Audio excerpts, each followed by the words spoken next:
இன்னைக்கு எத்தனை பெற்றோர்களுக்கு இந்த மாதிரி ஒரு சிச்சுவேஷன் பண்றதுக்கு கூட டைம் இல்ல. ஆமாவா இல்லையா?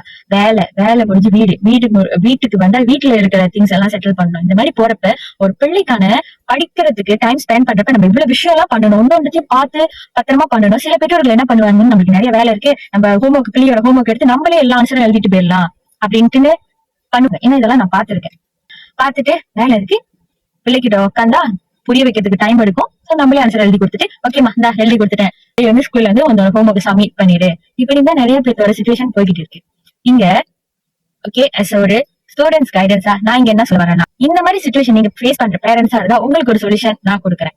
என்னால உங்களுடைய பிள்ளைங்களை வந்து கைட் பண்ண முடியும். என்னோட அகாடமிக் போர்ட்டல் மூலமா கைட் பண்ண முடியும்.